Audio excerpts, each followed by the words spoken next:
If you're someone who's a shadow practitioner or works with the shadows in your practice, understand that the shadows right now are pretty serious. We have squares going on between Pluto, the dark moon, and Mars. The dark moon is in Scorpio, which is ruled by Pluto and Mars. Okay. The way that I work with squares is that things are grounding on the earth. Yes, it's very serious. It's because we're in reality. We don't really get to leave. It's right here, right now, and that's what it is. So with the dark moon, we have all of this mother darkness. The dark divine feminine is really like coming up and willing things. It's the power of it. It's Scorpio. So will, power, exchanges also. The way that we sign contracts and make bindings, that's very Scorpio oriented. So that's having a serious conversation and having things ground in reality with Pluto, which is in Aquarius. So our societal bindings, changes in society, the big primordial spirits and how they usher in change. And then the dark moon in Scorpio is also squaring Mars in Leo. The prioritization of self, the prioritization of joy, making sure that your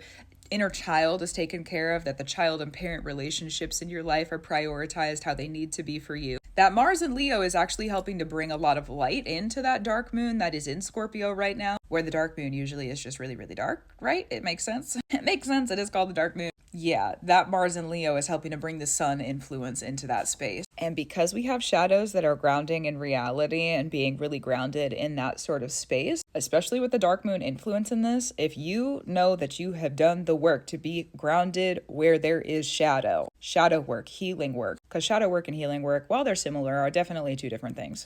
Also, because it's Scorpio, Pluto, and Mars, reproductive health related, yeah, apply as necessary. Because that one has a lot of different directions it could go in depending on what you're talking about. So on an individual level, you'll figure it out if you need to. Okay, cool. Moving on. Serious grounded reality. This could also be because Pluto is about to go retrograde. We're about to have retrograde of Pluto starting. It's May 5th. I think it's like 3 something in the morning. 3:37. 3:27. May 5th at 3:27 a.m. UTC time. That's when Pluto's going to start its retrograde. So people who have been doing shadow work, dark feminine work, healing work with those shadows and the mother wound, however you might relate to that, you're about to get a harvest. Well, we're all about to get a harvest, but for people who have been doing the work, you've been doing the harvest work already, which means that you're about to move on. Doesn't that sound good? I really would love to have a new chapter of dark feminine come in because the old one, the one I've been in, let's call it through. Let's call it done. I'm done with that one. Let's move on. And because it's in Scorpio, we kind of get a say with what kind of contract are we binding up in the dark feminine. We have an entire year to do this. Basically, the dark moon is going to move out of Scorpio and into Sagittarius on the new moon in Sagittarius later in the year, non-ironically. Thanks, dark moon and the moon scheming together, you know? Yep. So if you do work with the dark feminine, you do work with the shadow feminine, you work with the shadow mothers, the hidden mothers, the mothers who maybe have no names, and or you know if you have an altar practice and there's mothers involved in that altar practice that they would be considered more related to shadow, relate as needed and necessary.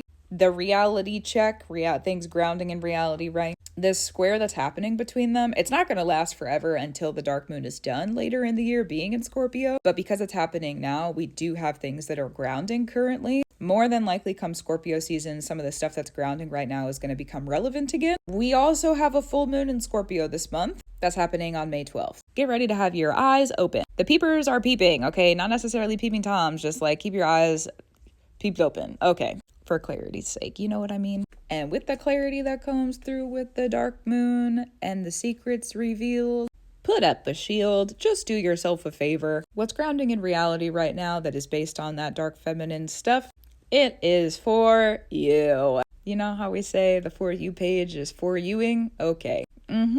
It's for you. It is not for others. It is for you. So since it is for you, keep it for yourself. Keep it for yourself. There's going to be some good things that we see with this square. And like I said, I'm going to say it again. Once we get to Scorpio season, we're going to see a revisit of some of the stuff that's grounding right now. So if you want to make a note for yourself, the tools will arrive and then we can use them. And then what we're going to do with them, we get to harvest come Scorpio season, which honestly, I'm really excited for. Thank you, Scorpio. Love you, Scorpio. Gratitude, reverence, and love to you. Keep up the brew. Keep doing what you need to do. I will too. Love this square for us. It's been going on for a while. We're kind of out of the transition of the square. but it's pretty exact. I'm filming this on April 30th. The dark moon's at 3 degrees, Pluto's at 3 degrees, and then Mars is at 5 degrees. So it's a pretty exact square that we have going on. So I'll be there for a while. We'll still have the influence of it for a little bit. And Pluto's going to retrograde, so we're not going to have it forever. But since it's here, you know, use it as you can, as you will. That's true. I think I already said it, but gratitude, reverence, and love to you. I'll talk to you soon. Keep up the brew. Keep doing what you need to do.